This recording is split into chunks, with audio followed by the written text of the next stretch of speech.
Hello and welcome to the TMZ podcast. I'm Charlie Cotton, and joining me on the podcast today is our legal Lothario, Derek Kaufman. A little less attractive over in this seat today, huh? No, I wouldn't say that. Different. I would say a different brand. A different brand of sexy. We have a different kind of energy. You definitely do.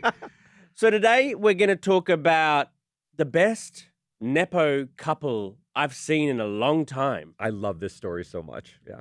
Bill Gates' daughter and Paul McCartney's grandson are officially dating, and they make a great pair. Power couple. Power couple.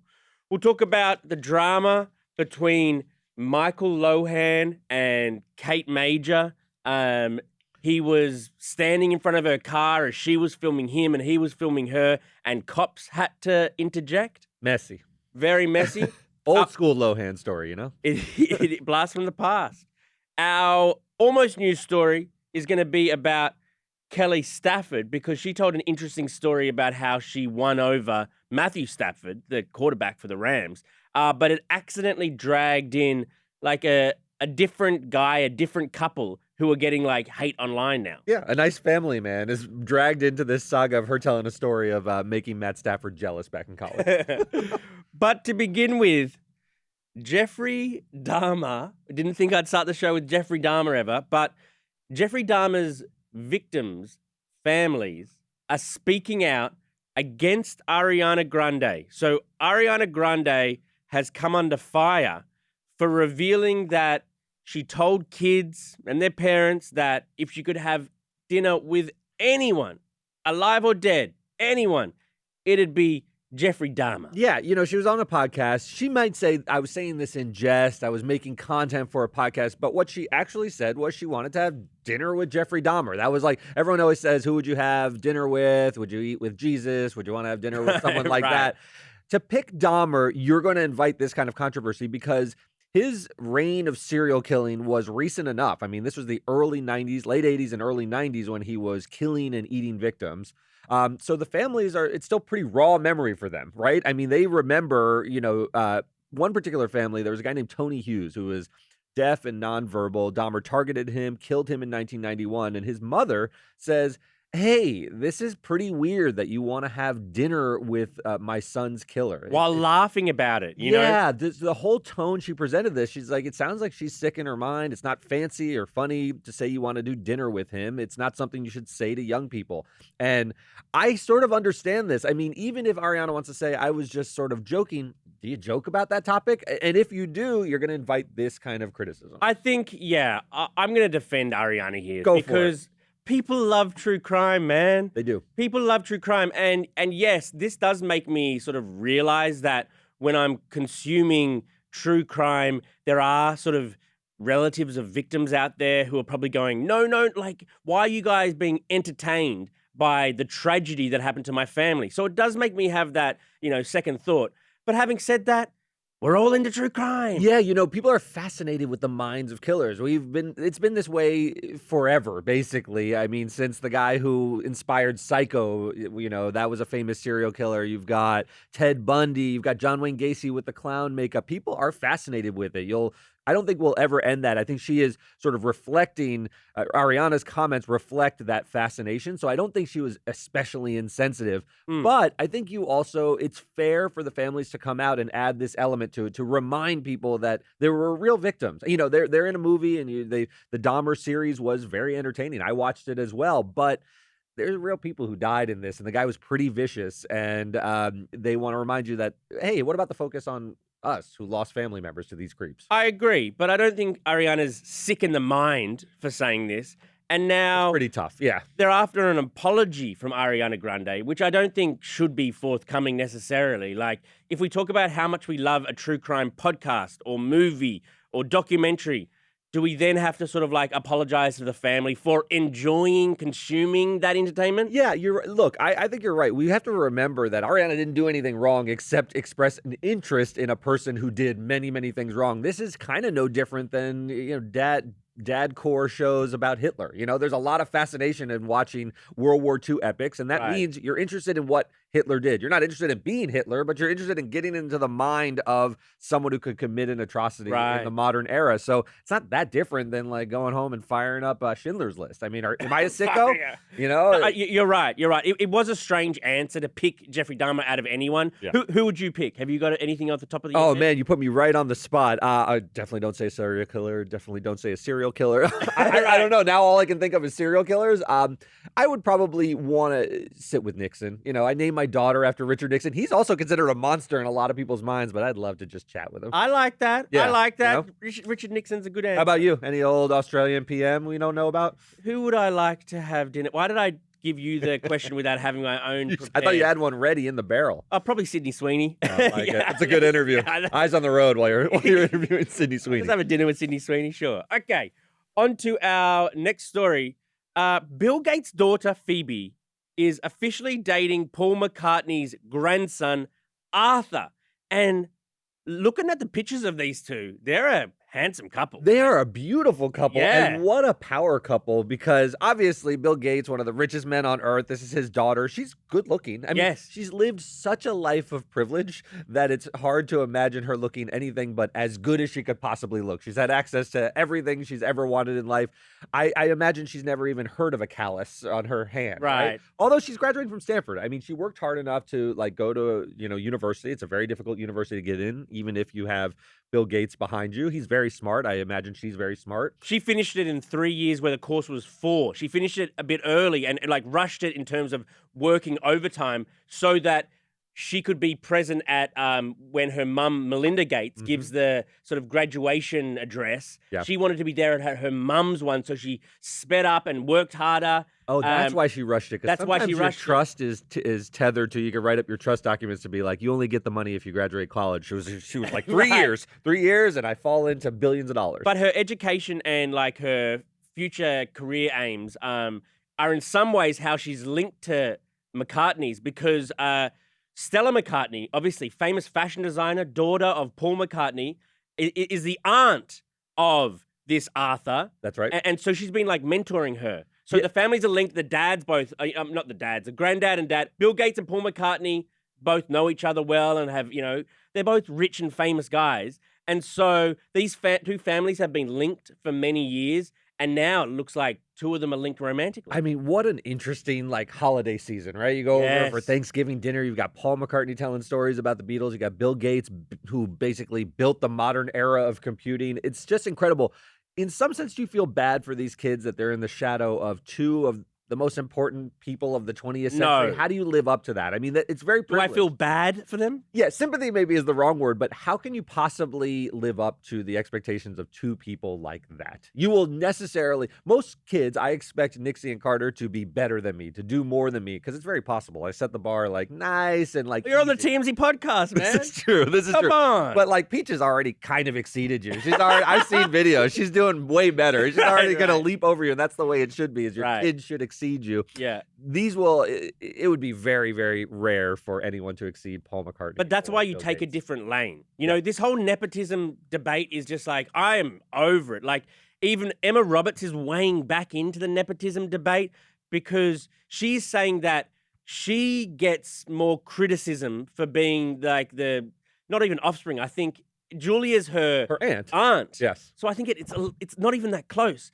Her dad is also a famous actor, Eric Roberts. Not Julia, but he's an actor as well. She's saying young girls get it worse than young boys in terms of nepotism. What I do you thought feel this about was that? fascinating. I've never thought of like a gendered component to it, but she brings up George Clooney, who we don't call a Nepo baby, even though Rosemary Clooney was a very famous actress and singer, and I don't really think of him that way. And I do think of Emma Roberts. I always think of Julia Roberts when I think of Emma Roberts, and I don't think of Rosemary Clooney when I think of George Clooney. Because their parents are alive. It's because their parents are alive. The one who gave them the nepotiz is still alive. Who's your favorite? Who is the Nepo son you always think of, though? Like I do think Chet Hanks. That's a good one. That's a good one. Chet Hanks. Do you think of Colin Hanks as a Nepo son? Like the actor one, not the rapper? I don't think he looks similar enough to Tom. I don't know. Like, I had to learn that was... I consumed his sort of shows before I realized that it was Tom and... What is it? Rita Wilson's Yes. kid? Who else? Jack Quaid Yeah. is Meg Ryan and Dennis Quaid. Here's what I think. I think we think of the Nepo label, and apologies to Emma Roberts with how this is going to sound. You think of the label when you don't think the person is doing as well. So George Clooney, we accept. He's Danny Ocean, man. Like he deserves it. He's his own thing. I don't think of him as in relation to a mom. I just think he's one of the most handsome, talented guys out there. I don't think of it with really Colin Hanks anymore because I really like his movies. But every time I see Emma Roberts, I'm like, man, I think someone might be able to do a little bit better. Very true. Right? So if you're good enough, you don't think of it. I think there are more Nepo girls out there than boys just by chance. Like when I'm scrolling through, okay, who are the Nepo kids out there? And I'm scrolling the lists, for some reason, most of, like 75% of them are girls. Famous people just have girl kids for some reason. Yeah, maybe. I hadn't thought of this gendered element to it until she brought it up. But I think it's less gender and more, do you see the person as talented enough to sort of have the name themselves? True. To own it. To own it. Jack Nicholson has a son who looks a lot like him. I think he's appeared in a movie or two. Or not even Jack Nicholson's son. Clint Eastwood's son. Remember how handsome he was? Scott Eastwood, so handsome. But, I mean, he wasn't the best talent on the screen, so you always thought of him as Clint's son. And where is he now? And like, where is he God now? knows. Exactly. So to your point, like the Nepo label, it opens a door, but it doesn't sustain you. Right. Like, you need to be able to show the goods. Okay, on to our next story. Matthew Stafford's wife is apologizing to the backup quarterback's family because she was on a podcast and she basically said she won over Matthew Stafford in part by kind of making the backup, like playing. Yeah, she played the jealousy game. She was like, I really wanted Matt, but he wasn't showing up as like taking the relationship seriously. So I started dating the backup QB, and then I walked out of the place, and Matt got all jealous and got in the car with me and said, he's no good for you, and they've lived happily ever after. Well, that's using that dude like a pawn, right? Right. And so people wondered, who's that dude? Right. And they tried to piece it together. And they found that it was Joe Cox. Cox. So poor Joe Cox, who's like, I think he's a football coach or something now. He and his wife were like caught in this crossfire. Yeah. And now Kelly's had to put up a post to these guys saying, sorry, I didn't mean it, guys. I wasn't talking about you. So people like online sleuths put the clues together wrong. If you're Joe Cox, aren't you a little bit like when she's like, oh, it wasn't Joe Cox? You're like, hey, easy, easy. Why couldn't it have been me? Like, Kelly Stafford is gorgeous. And part of Joe Cox, although he's a family man and probably didn't want to be dragged into this, he doesn't need you to clear up everything. Like, maybe he wanted like a little rumor about him, maybe tagging Kelly Stafford back in the day. But it's just funny. Kelly Stafford was a cheerleader, and her aim in life, or her aim in wife, was to get one of these football players to like be in a relationship with her, and she details how she schemed about it. It's just interesting, the little scheming, like this is the life she wanted and this is the life she got. Yeah, I think you're a bit like romantic about how people search out mates. I mean, this is what people do. Later in like when Mary went on a blind date with me, she was sort of sizing me up. She was like, this guy went to these schools. He's probably going to be successful. And I mean, she was disappointed. She made a bad call. Do you think she would? But she definitely sized me up. Would have she gone on the date with you to begin with if it wasn't a blind date? If she'd seen a photo, do you think you got her there and then you kind of like won her over with your personality? I think she was sent a resume and just showed up. Right. And then I showed up and she was like, "Oh boy, let's make it a quick something one here to work with." Yeah. Okay, on to our last story, and I think I messed up the order of these, but we'll keep. That's all right. This is a hell of a one to finish on. We'll persist. Michael Lohan, Lindsay's dad, he got into a heated exchange with his estranged wife, Kate Major. It's all on video, so let's listen to some of the video that Kate is taking from inside a car, and she's pointed her camera out at Michael, who's standing directly in front of the car. Yes, I am. Get out of the car. No, I just spoke to your lawyer. You just jumped. Michael, get out of the road. Go get the cops, asshole. These poor kids. Do you see that he jumped out of the road? Michael, get out of the road! He needs to be 51 feet. He jumped in front of my car. No, he's following me. Please, yes. This is some old school Lohan drama. You know what I find sad about this? It's obviously very entertaining in some way. The kids are very sad. No, but the kid I find sad about this is Lindsay Lohan has done her damnedest to get out of the shadow of this chaos. Her mom, Dina, with the DUIs in the past. Michael always with these sort of outlandish episodes. He's jumping in front of a car. He's always got a good story to tell that Kate was like at his house. He let her stay there, but then she didn't leave on time and took the car from him. so messy, Mm. so messy. And Lindsay flew all the way to like Dubai to start a life and have a family and get out of the cloud of this stuff. And her knucklehead parents are still doing stuff like this. It's very true. I mean, if Michael's to be believed, Kate was in the wrong, in terms of. It's always Michael's story. Is that right? Yes. Kate is acting outrageously. She is the one who is all the drama. I'm just trying to run sober clinics and so forth.